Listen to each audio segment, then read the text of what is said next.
بسم اللہ الرحمن الرحیم۔ تعلیل کی تعریف کی تبیین و علت الشیء، تو تعلیل میں علت کا ذکر آیا۔ علت کسے کہتے ہیں؟ جی تو اب علت کی پھر تعریف کر رہے ہیں۔ کہا العلت ما یحتاج الیہ الشیء فی ماہیتہ او فی وجودہ۔ ما یحتاج الیہ الشیء فی ماہیتہ او فی وجودہ، وہ امر، وہ چیز جس کی جانب کوئی چیز محتاج ہو، جی اپنی ماہیت میں اس کی جانب محتاج ہو جی یا اپنے وجود میں اس کی جانب محتاج ہو، یہ کیا ہے؟ یہ ہے علت۔ اور کوئی بات نہیں، جی دوبارہ سمجھیں۔ تعلیل کی تعریف میں کہا تبیین و علت الشیء، جی شے کی علت کا بیان۔ جی جی تو اب سوال یہ سامنے آیا کہ علت کس کو کہتے ہیں؟ جی تو مصنف رحمہ اللہ تعالیٰ نے فرمایا العلت ما یحتاج الیہ الشیء فی ماہیتہ او فی وجودہ، وہ امر جس کی جانب کوئی چیز محتاج ہو، اپنی ماہیت میں اس کی جانب محتاج ہو یا اپنے وجود میں اس کی جانب محتاج ہو۔ جی ماہیت میں محتاج ہو تو جب بھی وہ علت کہلائے گی، جی وجود میں اس کی جانب محتاج ہو تو جب بھی وہ علت کہلائے گی۔ اتنی بات آپ سمجھے؟ تو مطلب جو ماہیت میں اس کی جانب محتاج ہو تو وہ علت الماہیت، وجود میں محتاج ہو تو علت الوجود۔ جی مزید بات آتی ہے جی ٹھیک ہے۔ جی اور علت علت وہ امر ہے وہ امر ہے جس کی جانب محتاج ہو، جس کی جانب محتاج ہے شے اپنی ماہیت میں اپنی ماہیت میں یا اپنے وجود یا میں۔ اپنے وجود وہ امر جس کی جانب شے محتاج ہو اپنی ماہیت میں۔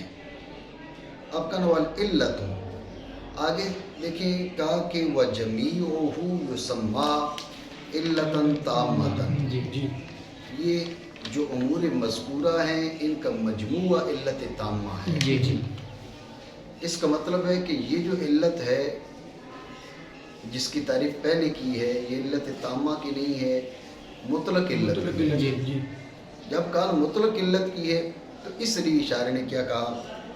اہم من ان تکون قریبتاً او بعیدتاً، جی علت قریبہ ہو، علت بعیدہ ہو، یہ جو پہلی تعریف ہے یہ مطلق ہے، جی علت قریبہ کو بھی شامل ہے، علت بعیدہ کو بھی شامل ہے۔ جی بات آپ سمجھے جی نہیں؟ دوبارہ سمجھے۔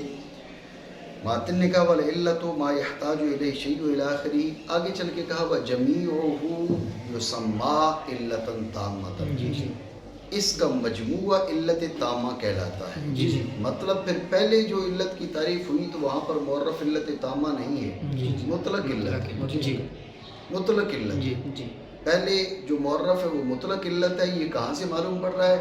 یہ آگے چل کے یسمى وجمیعہ یسمى علۃ تامۃ سے پتہ چلتا جی ہے۔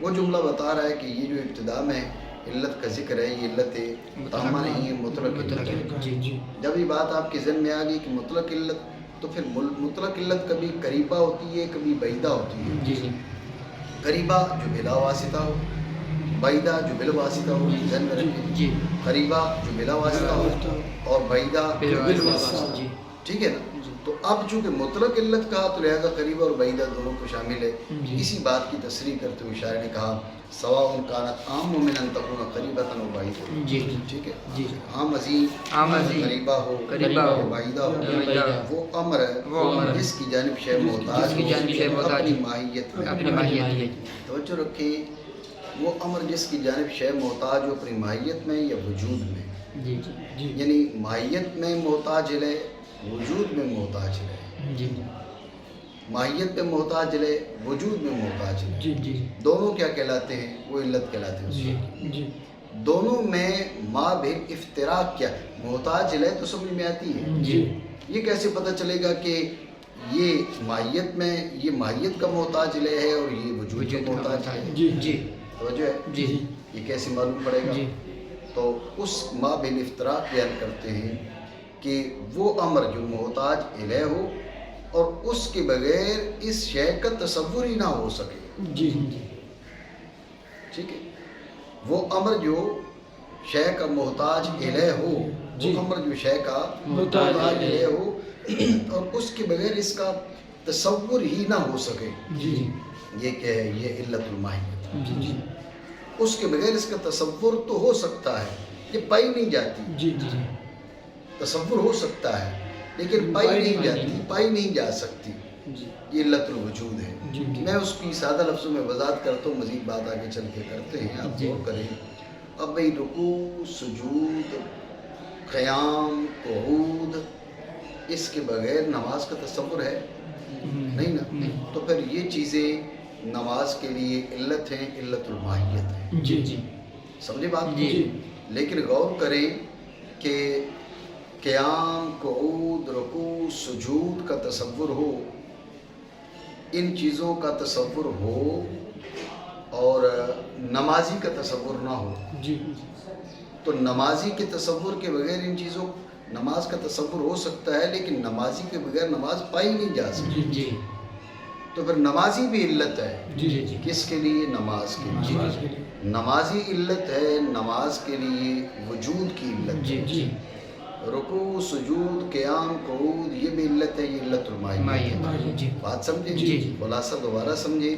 میں نے آپ کو بتایا کہ مصنف رحمہ اللہ تعالیٰ نے فرمایا کہ ما یحتاج الیہ شیء فی ماہیتہ اور فی وجودہ، جی۔ یہ ہو گیا علت۔ جی جی محتاج الیہ کی معرفت آسان ہے، جی جی ہم نے پہچان لیا، جی جی لیکن اب سوال یہ ہے کہ محتاج الیہ تو پہچان لیا، جی اب کیسے پتہ چلے گا کہ یہ محتاج الیہ ماہیت کا محتاج الیہ ہے یا وجود کا محتاج الیہ ہے؟ جی جی جی سوال بنا نہیں؟ جی جی سمجھے آپ؟ جی۔ یہ سوال ہے، تو اس کا شارح نے جواب دیا۔ اصل جواب یہ ہے کہ آپ یہ دیکھیں، محتاج الیہ تو علت الماہیت بھی محتاج الیہ ہے، علت الوجود بھی محتاج الیہ ہے۔ جی دیکھا یہ جائے گا کہ اس کے بغیر اس شے کا تصور ہے یا نہیں۔ جی اگر اس کے بغیر اس شے کا تصور ہی نہیں تو علت الماہیت ہے۔ جی اس کے بغیر اس شے کا تصور ہی نہیں تو علت الماہیت ہے۔ سمجھے؟ جی۔ اس کے بغیر اس کا تصور ہے، جی اس کے بغیر اس کا تصور ہو سکتا ہے، جی لیکن محتاج الیہ ہے اور مؤثر ہے۔ جی یہ مؤثر کی قید کیوں لگائی یہ بھی میں آپ کو بتاتا ہوں۔ جی اس کے بغیر تصور ہو سکتا ہے۔ جی بھئی نماز کیا ہے آپ تصور کر سکتے ہیں، بھی رکوع ہے، سجود ہے، قیام ہے، قعود ہے، جی۔ قرات ہے، وغیرہ وغیرہ۔ ابھی توحید اگر نہ پڑھے تو کوئی اور پڑھ لے گا۔ جی جی سمجھے بات کو؟ تو نمازی کے تصور کے بغیر نماز کا تصور ہو سکتا ہے، یہ علت الماہیت۔ پھر کیا ہے؟ نمازی جو علت الماہیت نہیں ہے۔ جی جی ہاں، نمازی کے بغیر نماز پائی نہیں جا سکتی۔ جی نمازی ہوگا تو نماز پائی جائے گی، تو نمازی علت الوجود ہے۔ جی جی قیام، قعود، رکوع، سجود علت الماہیت ہے۔ جی۔ بات سمجھے؟ جی۔ علت الماہیت کا ایک اور نام بھی بیان مانا کریں، یہ بئی طور کے نہ متصور ہو یہ شے بغیر اس کے، جیسے قیام، سجود، قادہ اخیرہ۔ قادہ اخیرہ اس لیے کہا کہ شارع حنفی ہے نا، تو حنفیوں کے یہاں قادہ اخیرہ جو ہے وہ نماز کا رکن ہے۔ جی ٹھیک ہے نا؟ نماز کا رکن ہے، اس لیے قادہ اخیرہ بیان کیا نماز کے لیے۔ نماز کے لیے اب یہ بتا دیا کہ جو علت الماہیت ہے اس کا نام ہے رکن۔ علت الماہیت کو نام کیا دیتے ہیں؟ رکن۔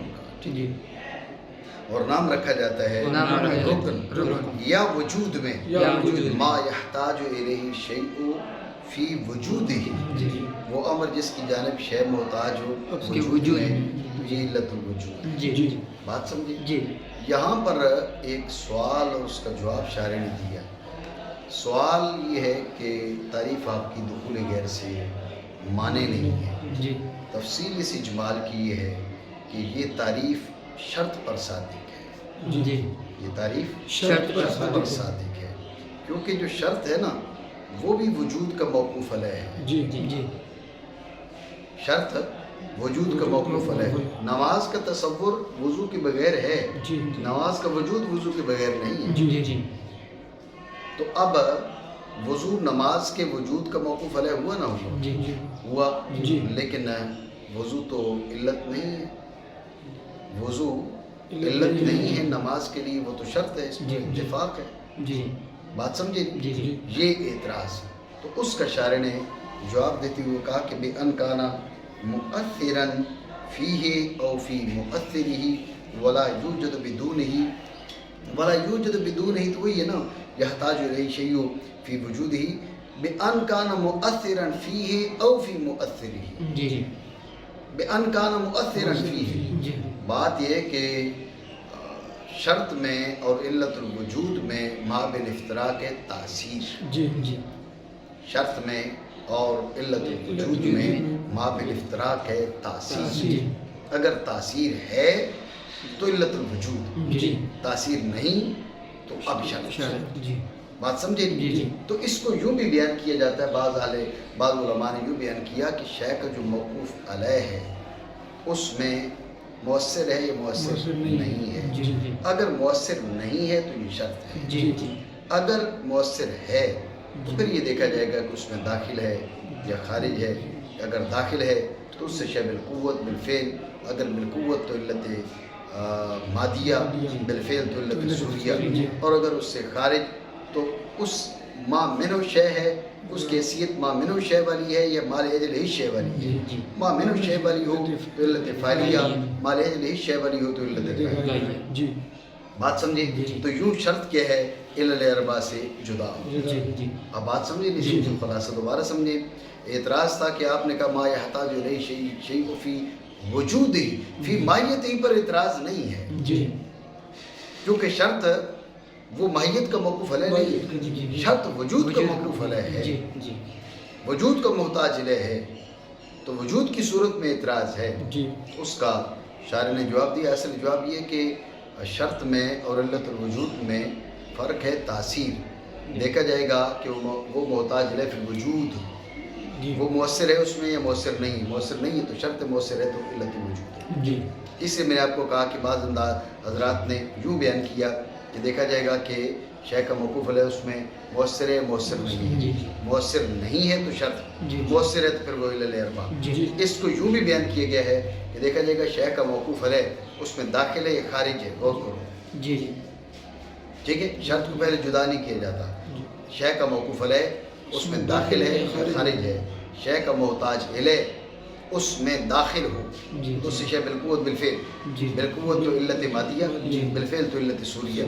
اور اگر وہ شے کا موقوف علیہ کیا ہو اس سے خارج ہو تو وہ موقوف علیہ اس میں مؤثر ہے، مؤثر نہیں ہے. اگر مؤثر نہیں ہے تو شرط. اب شرط اس مرحلے میں آ کے جدا ہو. جی جی سمجھے بات؟ جی یہ اسلوب زیادہ بہتر ہے. جی جی شرط اس مرحلے میں آ کر جدا ہوگی کہ اس میں مؤثر ہے، مؤثر نہیں. مؤثر نہیں ہے تو شرط، مؤثر ہے تو منہ شے ہے یا لاجلہ شے ہے. منہ شے تو علت فاعلیہ، لاجلہ شے تو علت فاعلیہ. جی بات سمجھے نہیں؟ تو بہرحال جو شرط ہے وہ موقوف علیہ ہے، محتاج علیہ ہے، مؤثر نہیں ہے، اس لیے وہ جدا ہے. جی بئی طور کے مؤثر ہو اس کے اندر، مؤثر ہو اس کے اندر. اب کہنا مؤثر ہو اس کے اندر تو اب چونکہ علت دو قسم کی تھی، علت قریبہ، علت بعیدہ. جی تو سوال یہ کہ جو آپ نے کہا نا بیان کانا مؤثرا فیہ، تو علت قریبہ پر تو صادق، بعیدہ پر صادق نہیں.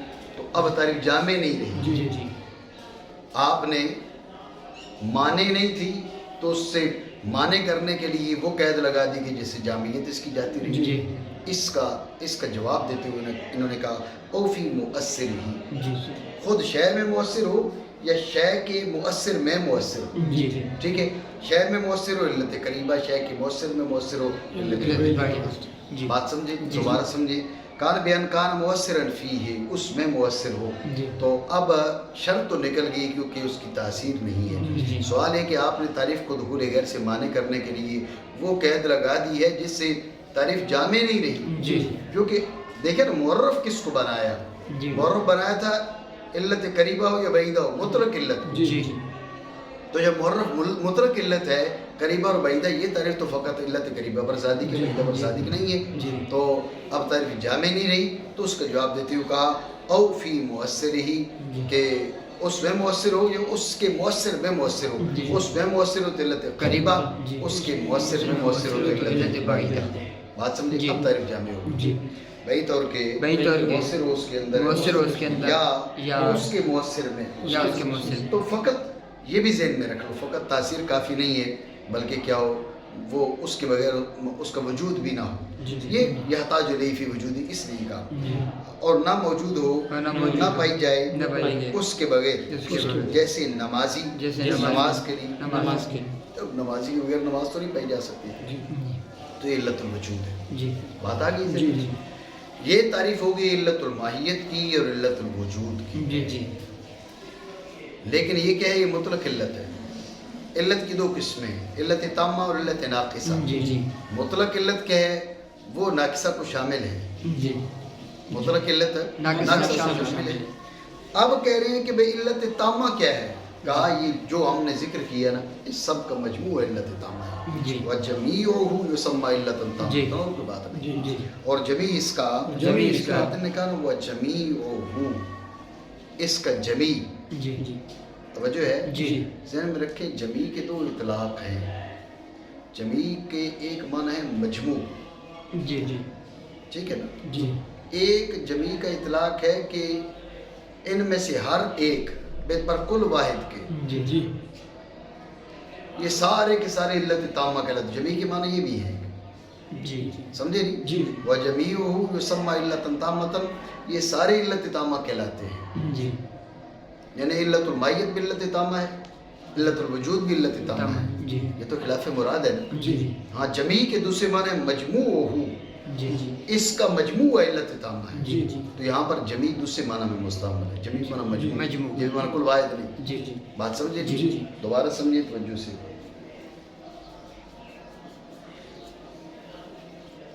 ماتن رحمہ اللہ تعالیٰ کا وَجَمِيعُهُ يُسَمَّى علة تامة. میں نے آپ کو بتایا جمیع کے دو استعمال ہیں. ایک جمیع کا استعمال ہے جس میں جمیع جو ہے اس کے معنی کل واحد کے. جمیع کے معنی کل واحد. جمیعُهُ يُسَمَّى علة تامة. ان میں سے ہر ایک علت تامہ کہلاتا ہے. یہ سارے علت تامہ کہلاتے ہیں. یوں ٹھیک ہے نا. یہ سارے علت تامہ کہلاتے ہیں. مطلب علت ماہیت بھی علت تامہ ہے، علت وجود بھی علت تامہ ہے. ایک معنی یہ. اور ایک جمیع معنی مجموع، یعنی یہ جو مذکور ہے اس کا مجموع علت تامہ ہے. اور ظاہر ہے پہلے معنی یہاں مراد نہیں ہے، دوسرے معنی مراد ہے. اس لیے شارح رحمہ اللہ تعالیٰ نے فرمایا اے مجموع ما ذکرنا مما يحتاج الیہ فی وجودہ وفی ماہیتہ. مجموع ما ذکرنا ٹھیک ہے نا، جو ہم نے ذکر کیا اس کا مجموع علت تامہ ہے. یعنی مجموع اس کا جو ہم نے ذکر کیا. اب جمیعُهُ ایک تو جمیع کے معنی بتا دیے. پھر آگے ضمیر کا مرجع کیا ہے؟ ضمیر کا مرجع علت ہے تو جمیعُهُ ہونا چاہیے. علت الماہیت ہے جب بھی جمیعُهُ ہونا چاہیے. علت الوجود ہے جب بھی جمیعُهُ ہونا چاہیے. اور اگر دونوں ہیں تو جمیعُهُ ہونا چاہیے. جمیعُهُ ضمیر مذکر کی واحد مذکر کی یہ مناسب نہیں ہے. بات سمجھے؟ علت بناؤ تو جمیعُهُ، علت الماہیت تو جمیعُهُ، علت الوجود تو جمیعُهُ، دونوں تو جمیعُهُما. جمیعُهُ اس ضمیر واحد مذکر کی اس کی کوئی وجہ نہیں. سوال سمجھے؟ اس کا جواب دیتے ہوئے اشارہ نے کہا مجموع ما ذکرنا، یعنی یہ ہے علت الماہیت علت الوجود لیکن بتاویل مذکور ہوگا. اس ضمیر کا مرجع کیا ہے؟ اس ضمیر کا مرجع علت الماہیت علت الوجود سارے کا سارا ہے. ہوما کیوں نہیں کہا؟ اس لیے کہ یہ بتاویل مذکور ہو کر ضمیر کا مرجع ہے. آپ سمجھو؟ یعنی مجموع اس کا جو ہم نے ذکر کیا. ابھی من بیانیہ ہے، ما ذکرنا کا بیان ہے. اور بیان کی حاجت اس لیے پڑی نا کہ بھئی ذکرنا تو بہت کچھ ما قبل میں ہو چکا ہے. ایک اور یہ بھی ہو سکتا ہے ما ذکرنا فی وجود ہی ہو، یہ بھی ذکرنا ہے. تو اس لیے بیان کی حاجت پڑی کہ ما ذکرنا کا بیان کیا ہے، کیا ذکر کیا. مما یحتاج الیہ شیء فی وجودہ وفی ماہیتہ. سمجھے بات کو؟ اس قبیل سے محتاج ہو اس کی جانب شے اپنے وجود میں اور اپنی ماہیت میں نام رکھا جاتا ہے علت تامہ. آپ سمجھے بات کو؟ یہ علت تامہ کی تعریف ہے. یہاں ایک سوال ہے اور اس کا جواب اشارے نے دیا. سوال یہ کہ توجہ رکھیے، سوال کی بنیاد پہلے آپ سمجھ لیں. اب جواب بھی سال ہو جائے گا. سوال کی بنیاد یہ ہے کہ جب علت تامہ کہیں گے تو علل اربع کے ساتھ شرطیں بھی داخل ہو جائیں گی. جی جب کہا جائے گا نا علت تامہ، جی جی تو علت تامہ میں شے کے جمیع موقوف علیہ جو ہے نا وہ داخل ہو جائیں گے. جی جی علل اربع بھی جی اور شرطیں بھی. جی ٹھیک ہو گیا؟ جی جب یہ بات آپ کے ذہن میں آ گئی تو اب سوال یہ ہے کہ علت الوجود میں تاثیر کی قید ہے یا نہیں ہے؟ جی جی اگر کو نہیں ہے تو تعریف دخول غیر سے مانے نہیں. جی جی اگر کو ہے جی علت الوجود میں، جی جی اگر کو تاثیر کی قید نہیں ہے تو تعریف دخول غیر سے مانے نہیں، شرط پر شرط ثابت، پر. جیسے ہم نے سوال کیا. جی جی سمجھے بات؟ جی جی اور اگر آپ کہو کہ تعریف اس میں تاثیر کی قید نہیں ہے تو تعریف دخول غیر سے مانے نہیں، اور اگر کہو ہے تو تعریف دخول غیر سے مانے ہے، جی لیکن شرط نکل گئی نا. جی اب علت الوجود کی تعریف درست ہو گئی لیکن علت تامہ کی تعریف درست نہیں. جی جی کیوں؟ علت تامہ تو مجموعہ ہے علل اربع اور شرطوں کا. جی جی جی ٹھیک ہے نا؟ جی جی علت تامہ تو مجموعہ ہے علل اربع اور شرطوں کا.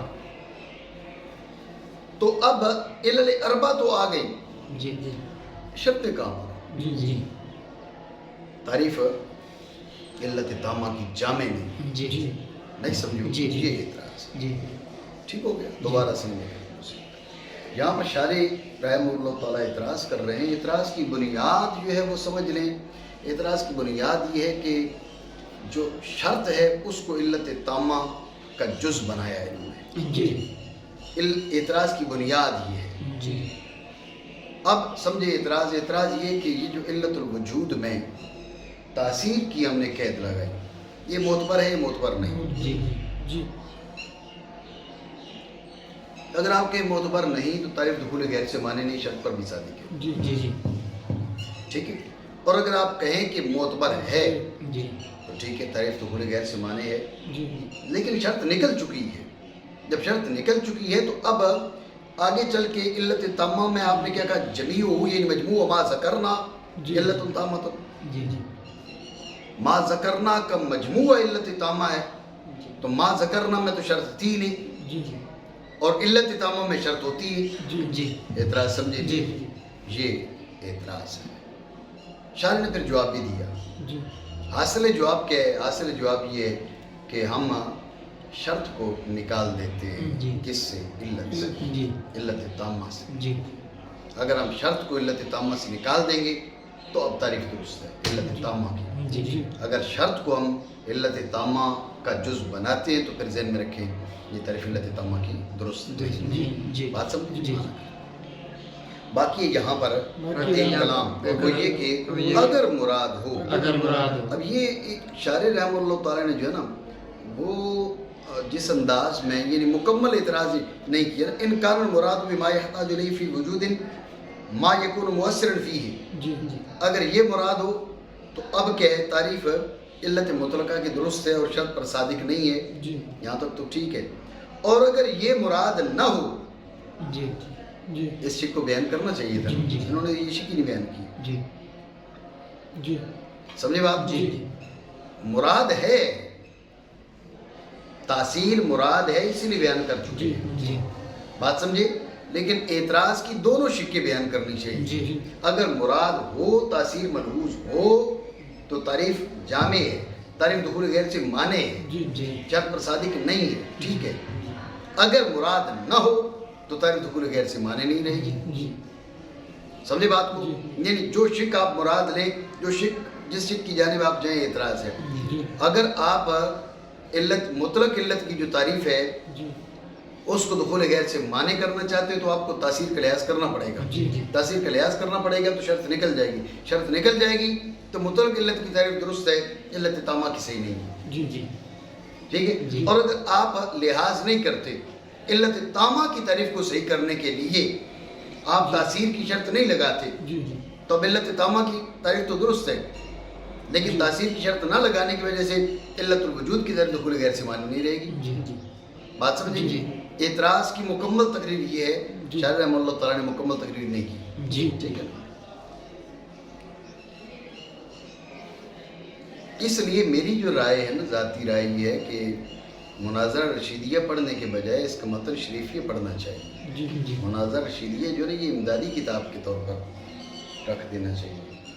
شریفیہ جو ہے نا، اس میں اختصار بھی ہے اور ابحاث کی جامعیت ہے. تو امدادی کتاب جو ہے نا وہ رشیدیہ ہو، اور جو تدریس میں یعنی جو نصاب کا حصہ ہو وہ شریفیہ ہو. جی متن جو ہے، جی میری ذاتی رائے یہ ہے. باقی یہاں پر ایک کلام ہے، اور وہ یہ کہ اگر مراد ما یحتاج الیہ فی وجود، اس سے وہ ہو جو مؤثر ہو اس میں، اگر یہ مراد ہو. کما ذکر ہم نے ذکر کیا ایسے، ہم نے مراد لیا. جی جی ٹھیک ہے، جیسے ہم نے ذکر کیا درست ہے. علت مطلقہ کی تعریف اور نہ صادق ہے کی شرط پر، یعنی دخول غیر سے معنی ہے، مطلب تو یہ کہہ رہے ہیں جی. نا، جیسے وضو نماز کے لیے وہ درست ہے تعریف، لیکن خرابی کے لیکن صادق نہیں ہوگی. علت تامہ کی تعریف علل اور شروط کے مجموعے پر. اب یہ جو علت تامہ ہے وہ علل اور شروط کا مجموعہ ہے. اب شرط وہاں سے نکل چکی ہے، جب شرط وہاں سے نکل چکی ہے تو بات نہیں بنے گی. جی بات سمجھے؟ جی. تو اس کا جواب یہ ہے الا یدعا. جی جی یہ جواب کے ذوف کی طرف اشارہ ہے، کیونکہ علت تامہ علل اور شروط کا مجموعہ ہے. جی علت تامہ علل اور شروط کا مجموعہ ہے. تو یہ دعویٰ جو ہے نا، یہ خلاف مقرر ہے. جی جو بات طے شدہ ہے اس کے برخلاف ہے، اس لیے اس کو الا یدعا یہ اس کے تمریز کے ساتھ ذکر کیا. جی جی ٹھیک ہے، جواب ضعیف ہے، مگر یہ کہ دعویٰ کیا جائے شرطوں کے علت تامہ سے خارج ہونے کا.